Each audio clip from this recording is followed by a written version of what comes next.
1 kilo is worth $7,000 here in Colombia. Only 1,000 million pesos. Only. They're insulting us. Dollars. You're going to bleed until you die. Hai guys, selamat malam semuanya. Apa kabar? Kembali lagi bersama saya Indra. Cerita kali ini akan mengisahkan sepak terjang dari seorang bos mafia terbesar serta terkaya di dunia bernama Don Pablo Escobar. Mulai dari masa kejayaan, menjadi pahlawan bagi para warga miskin, namun menjadi musuh bagi pemerintah, sampai akhirnya ia berhasil ditangkap oleh pihak berwajib. Bagaimana cerita lengkapnya? Yuk mari langsung saja kita masuk ke dalam isi ceritanya.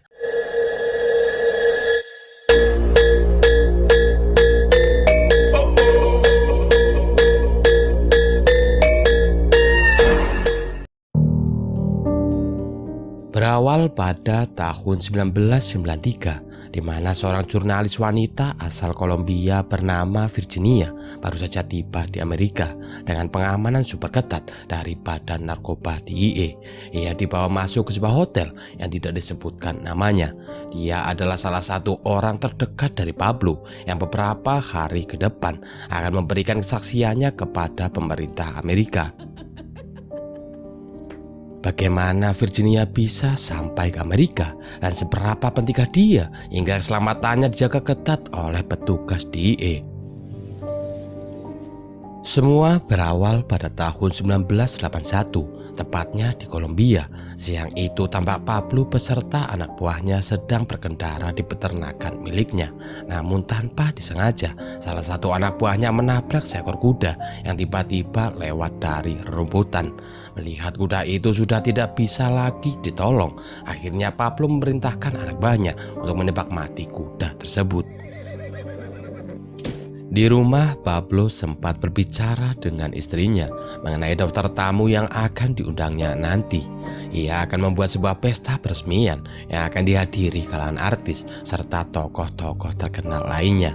Namun sebelum diadakannya pesta itu, Pablo menyuruh anak buahnya yang mempunyai kenalan di pengadilan untuk menghilangkan catatan kejahatan masa lalunya mengenai pembunuhan 2 orang polisi.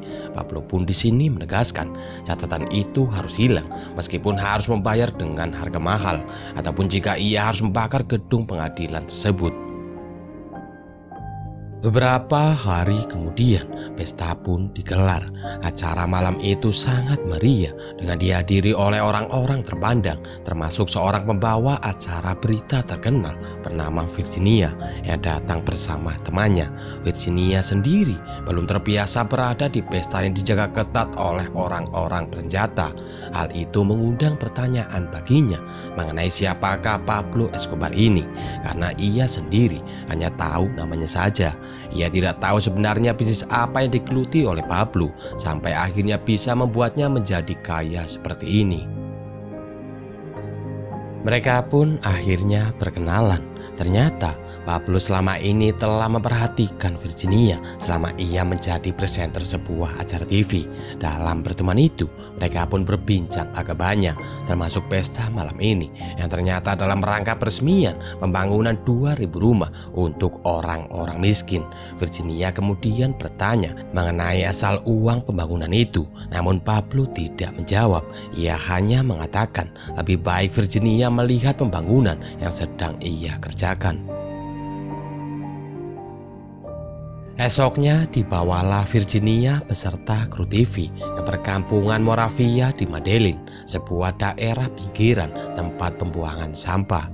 Di sana Pablo disambut oleh para warga. Bahkan saking merasa terbantunya, banyak anak-anak dari para warga yang dinamakan Pablo juga. Saat wawancara itulah Pablo mengatakan bahwa ia sangat peduli dengan orang-orang miskin di daerah tersebut. Hal itu ternyata membuat Virginia terkesima dan sudah tidak lagi memikirkan bagaimana Pablo mendapatkan semua uangnya. Semakin hari hubungan mereka semakin dekat saja. Bahkan Dalam sebuah kesempatan, Virginia diajak ke sebuah pesta rahasia di mana mereka semua akan mengadakan rapat mengenai pengiriman pil kire ke wilayah Amerika. Di pesta itu, Pablo dengan bangganya memperkenalkan Virginia kepada seluruh teman kartelnya. Virginia sendiri sudah tahu kalau lingkungannya saat ini bersama dengan para mafia besar Kolombia. Namun anehnya, ia tidak merasa takut, tapi malah sebaliknya, ia merasa aman berada di lingkungan tersebut. Virginia semakin terpesona saat melihat Pablo memberikan arahan kepada teman-temannya. Dalam pertemuan itu, Pablo sedang membagi wilayah perdagangan. Ia memutuskan kepada teman-temannya kalau kartel Medellin miliknya akan mengambil daerah Florida, sementara kartel Cali mendapat bagian daerah New York. Setelah pembagian wilayah itu, pada suatu hari di Florida, tiba-tiba sebuah truk besar menghalangi jalan tol dan membuat kemacetan yang panjang. Hal tersebut tentunya membuat orang-orang merasa kesal, namun mereka tidak bisa berbuat apa-apa setelah si pengemudi truk menodongkan pistolnya ke arah salah satu dari mereka. Dan ternyata tak lama kemudian sebuah pesawat mendarat.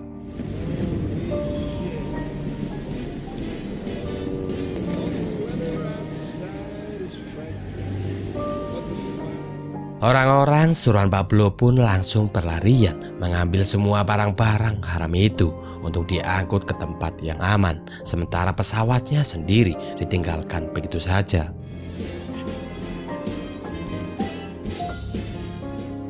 Dalam waktu setahun saja, perdagangan dari Kolombia ke Amerika milik Pablo berhasil meningkat dengan pesat. Bahkan laporan mengatakan 80% pil kire yang ada di Amerika berasal dari Kolombia. Presiden pun sampai turun tangan. Ia mengajak seluruh warganya untuk menghindari barang haram itu. Untuk menuntaskan masalah ini, Presiden juga menunjuk langsung seorang agen DIA bernama Shepard. Di sana juga hadir perwakilan dari Kolombia, namun ia mengungkap ia tidak sanggup menindak langsung di negaranya mengingat banyak hakim dan petugas yang sudah disogok. Sebagai solusi, mereka pun berencana mengaktifkan kembali perjanjian ekstradisi, yaitu penangkapan penjahat-penjahat sehingga dapat diproses di Amerika. Rencana itu ternyata terdengar oleh kelompok dari Pablo, dan sebagai solusinya, Pablo harus bisa memasuki dunia politik dengan harapan setelah ia punya jabatan, nantinya perjanjian itu bisa dibatalkan. Rencana itu pun dimulai dengan memberikan dana kampanye kepada kandidat Dewan Perwakilan Rakyat, dengan syarat mereka juga harus masukkan Pablo menjadi anggota senator nantinya. Dengan sokongan dana yang begitu banyak, tentunya mereka pun setuju dan segalanya pun menjadi sangat mudah. Sampai akhirnya mereka pun terpilih dan Pablo akan segera menduduki salah satu kursi dunia politik mewakili Medellin. Dan pada akhirnya, tepatnya tanggal 20 Juli tahun 1982, Pablo untuk pertama kalinya masuki kantor DPR yang berada di Bogota. That's my country for you.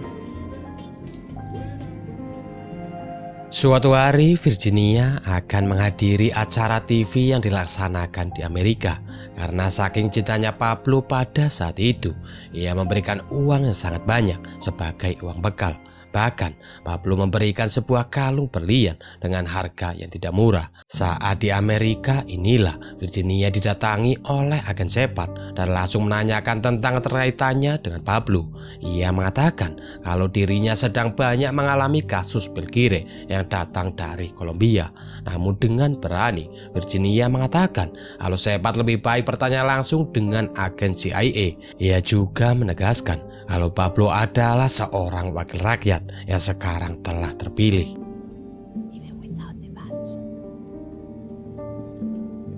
Sementara itu, di waktu yang bersamaan terjadi sebuah rapat khusus. Seorang menteri kehakiman mengajukan agar pengangkatan Pablo ditangguhkan karena menurutnya Pablo tak pantas duduk di kursi senator dengan kekayaan yang berasal dari bisnis pil kire. Padahal menteri kehakiman ini adalah orang yang telah diberi dana oleh Pablo untuk kampanye. Saat itu Pablo benar-benar dipermalukan, namun ia pun melakukan pembelaan dengan menantang menteri kehakiman itu untuk memberikan bukti atas tuduhan yang telah ia berikan. Sebenarnya dari awal istri sahnya yang bernama Victoria telah melarang Pablo untuk memasuki dunia politik karena takut pekerjaannya sebagai seorang penjual pil kiri akan terbongkar. Namun Pablo tetap bersikeras dan menganggap kalau mereka juga yang berada di pemerintahan sama saja mempunyai sesuatu yang mereka sembunyikan. Saat itulah kabar buruk lainnya terdengar. Anak buahnya menelpon serta mengabarkan kalau ada salah satu surat kabar yang mendukung Menteri Kehakiman dengan memberitakan masa lalu dari Pablo yang telah melakukan pembunuhan terhadap 2 orang polisi. Ternyata orang suruhan Pablo yang waktu itu dibayar dengan harga mahal tidak mengerjakan tugasnya dan malah menggunakan uangnya untuk berpesta. Dan kini karena ulahnya itu, ia pun disiksa dan dibunuh dengan cara yang kejam.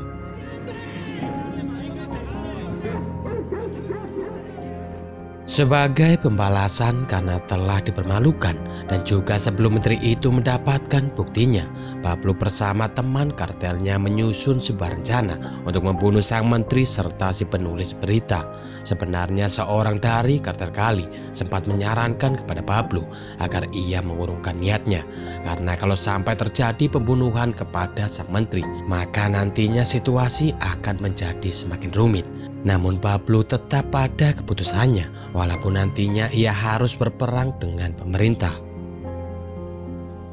Do you want to hear the plans?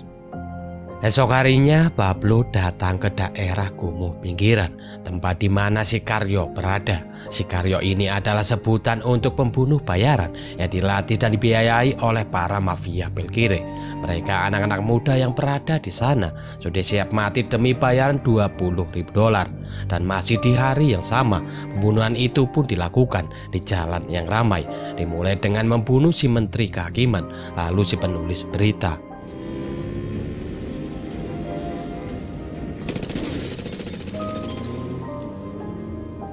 Kabar pembunuhan itu langsung disiarkan oleh Virginia yang kebetulan sedang membawakan berita.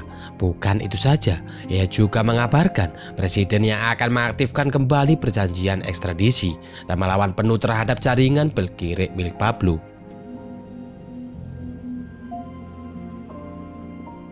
Malam harinya Pablo menemui Virginia dan menjelaskan mengenai kondisi yang saat ini sedang terjadi. Ia mengatakan siapapun yang akan menghadangnya, ia akan berusaha tetap membatalkan perjanjian itu. Tentu saja Virginia kaget mendengarnya serta tak habis pikir karena yang akan dilawan saat ini adalah pemerintah. Ia pun menyarankan kepada Pablo agar lebih baik Pablo mencari cara lain. Namun lagi-lagi Pablo tetap kekeh dan tidak mau mendengar saran dari Virginia.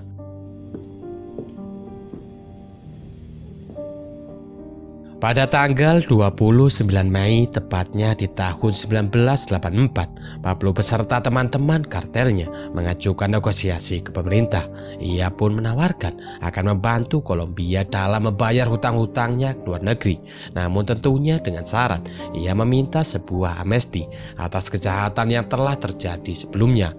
Dan satu lagi, ia ingin perjanjian ekstradisi dibatalkan.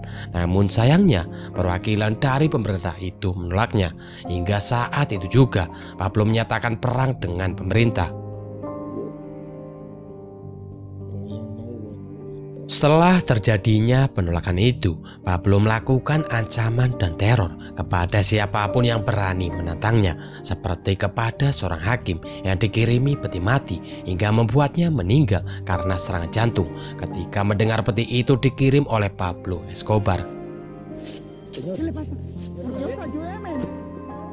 Saking banyaknya teror dan ancaman, pemerintah mengeluarkan sebuah edaran bagi siapa saja yang bisa menangkap Pablo, maka akan diberi imbalan 1 M-peso. Melihat hal itu, Pablo tak tinggal diam. Ia juga yang punya dukungan dari kalangan bawah langsung saja memerintahkan anak buahnya untuk memberi mereka senjata. Bahkan di sini Pablo memberikan imbalan yang beragam, yang diantaranya $20.000 untuk nyawa 1 orang polisi, $30.000 untuk nyawa 1 orang sersan, sedangkan nyawa dari seorang mayor dihargai senilai $50.000.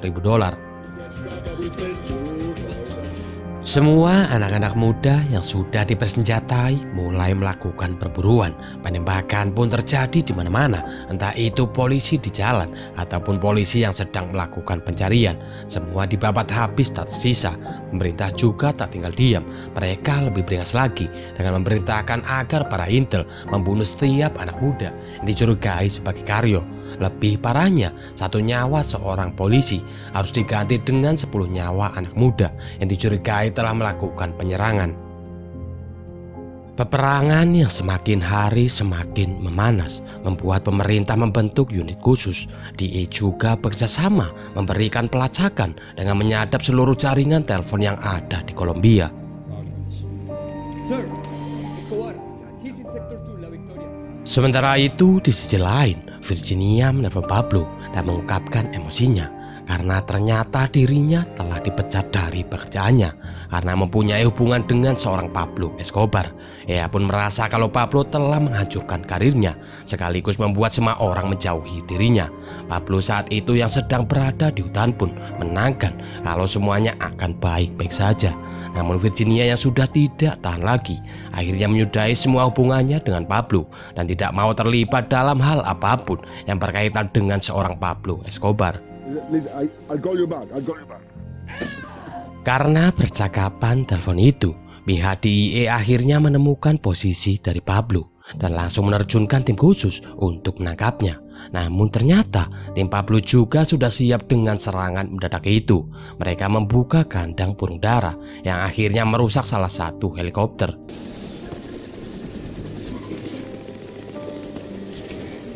Di waktu yang bersamaan, tangan kanan Pablo yang memegang kartel kali juga ternyata terciduk dan ditembak mati di tempat. Sementara sisanya yang bersama dengan Pablo di hutan juga ditembak habis tak tersisa.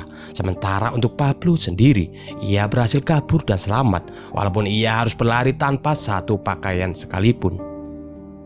Beberapa hari kemudian, Pablo kembali melakukan serangan dan kali ini ia menggunakan bahan peledak. Satu pesawat komersil berhasil ia ledakan dan cukup membuat kaget pemerintah. Ternyata tak hanya itu saja, di kota juga tempat-tempat tertentu menjadi target ledakan. Sebenarnya Pablo juga tak berada jauh dari tempat kejadian. Walaupun sedang menjadi seorang buron, ia juga masih tetap meluangkan waktu untuk berjalan-jalan dengan keluarganya. Bombs. The country begs the government to give Pablo what he wants. Teror dari ledakan yang tak kunjung berhenti akhirnya membuat pemerintah mengambil jalan negosiasi. Pablo akhirnya sepakat untuk menyerah dan akan menyudahi peperangan dengan syarat ekstradisi harus dinonaktifkan. Dan ia juga meminta penjara tempat nantinya ia akan dihukum harus ia yang menyediakan.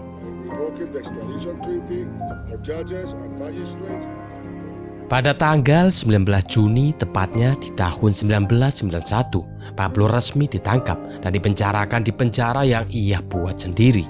Tentunya tak seperti penjara pada umumnya, tapi lebih mirip seperti apartemen di rumahnya. Di sana juga ada beberapa lapangan olahraga. Bahkan, ia masih sempat membuat party bersama para wanita panggilan.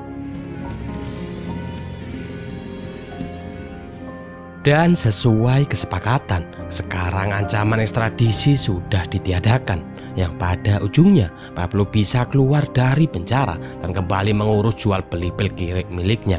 Di luar dikatakan penjara, namun di dalam sendiri ia bisa nyaman dengan santainya mengurus dan melebarkan bisnisnya kembali.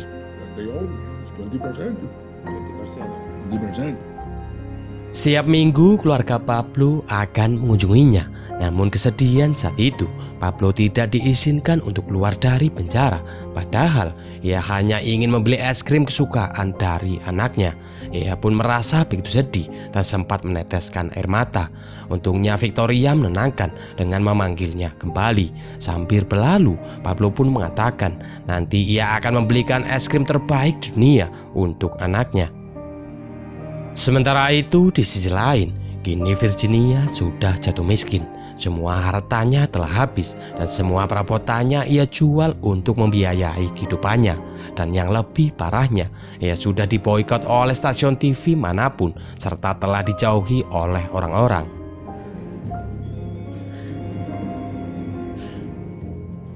Akhirnya pada sebuah kesempatan, Virginia mendatangi Pablo untuk meminta perlindungan dan uang $80.000 untuk pindah ke Eropa. Akan tetapi Pablo menolaknya karena Virginia sempat mengancam akan membeberkan semua hal yang ia ketahui tentang Pablo. Kini Virginia pun benar-benar putus asa karena sudah tidak punya pekerjaan, dijauhi semua orang dan semua hartanya sudah habis.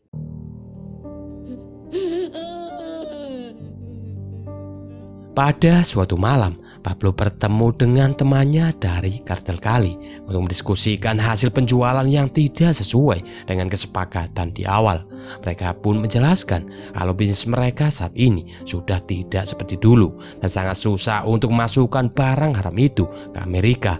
Di sini Pablo pun tidak mau tahu. Ia tetap ingin pembayaran dan hasil penjualannya dibayar seperti biasa. Namun mereka pun tetap menolak hingga akhirnya mereka pun dibunuh dengan sadis.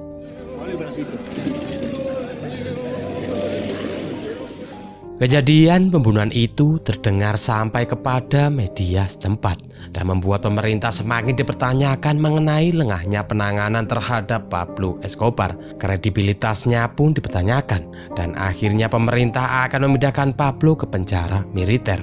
Namun ternyata pada tanggal 20 Juli tepatnya di tahun 1992 saat akan dibawa paksa, ternyata Pablo selangkah lebih maju karena ternyata ia sudah tidak ditemukan lagi di penjara. But the switch was in Pablo's room. Masalah kembali muncul ketika mantan rekan bisnis dari Pablo yang anggotanya terbunuh. Mereka bekerjasama dengan pemerintah. Dengan imbalan, pemerintah akan menghapus tuduhan-tuduhan terhadap mereka. Bahkan, anggota kartel saingan dari kelompok militer juga bekerjasama dengan pemerintah, didukung oleh DIA serta CIA. Pemerintah pun menggunakan tangan kanan kartel saingan dari Pablo untuk membunuh siapapun yang berurusan dengan Pablo Escobar. Entah itu pengacaranya, pekerja magang, akuntan, semuanya pun terbunuh di mana-mana. Bahkan Virginia juga hampir terbunuh. Namun untungnya ada kaca anti peluru yang melindunginya saat itu.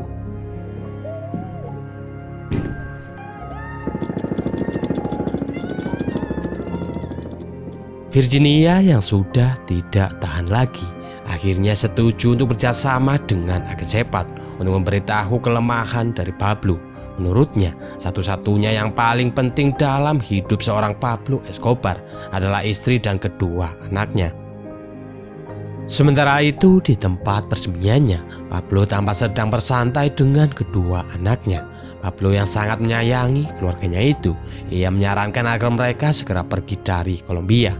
Namun sangat disayangkan karena pada esok harinya saat mereka di bandara, para intelijen serta DIA menahan kepergian mereka dan membawa mereka ke dalam hotel bandara. Pablo yang saat itu menyaksikan di berita TV, sontak saja ia emosi dan langsung menelpon istrinya untuk menanyakan kabarnya. Dan ternyata semua itu adalah jebakan yang telah dirancang oleh pemerintah. Karena ternyata di sebelah kamar istri Pablo sudah ada agen Cepat serta anggota di lain yang sedang memantau serta mendengar percakapan mereka. Bukan itu saja, di luar juga ada para agen lain yang sedang berusaha mencari sinyal telepon yang Pablo gunakan. Dan saat itulah Pablo menyadari kalau teleponnya sedang disadap. Ia kemudian dengan lantangnya balik mengancam mereka. Yo, now listen to me, malparidos, everyone. I'm going to... Semakin lama menunggu, Pablo semakin merasa khawatir dengan keselamatan keluarganya. Namun ia juga tahu jika ia kembali menelpon, maka pihak DIA akan segera mengetahui di mana lokasi keberadaannya. Namun seorang mafia terbesar serta tersadis di dunia saat itu tidak bisa lagi menahan rasa khawatirnya, terutama kepada kedua anaknya. Dan akhirnya ia sudah tidak lagi memikirkan keselamatannya. hanya untuk berbicara dan mendengar suara anaknya. Di saat itulah dia berhasil melacak keberadaan dari Pablo dan mulai mengerahkan semua pasukannya. Pablo juga sempat berbicara kepada anak lelakinya bahwa ada hal yang harus diungkapkan kepada media nanti. Kalau sebenarnya jaksa sudah setuju untuk membiarkan keluarganya meninggalkan negara, tetapi mereka tidak menepati janjinya. Mereka juga sudah setuju untuk menyelamatkan keluarga Pablo ketika ia sudah menyerah, tetapi tetap saja juga tidak ditepati oleh pemerintah. Sebelum menutup telepon itu, Pablo pun memberikan sebuah amanat agar ia dapat menjadi pemimpin keluarga untuk dapat melindungi adik serta ibunya. Dan tak lama setelah itu,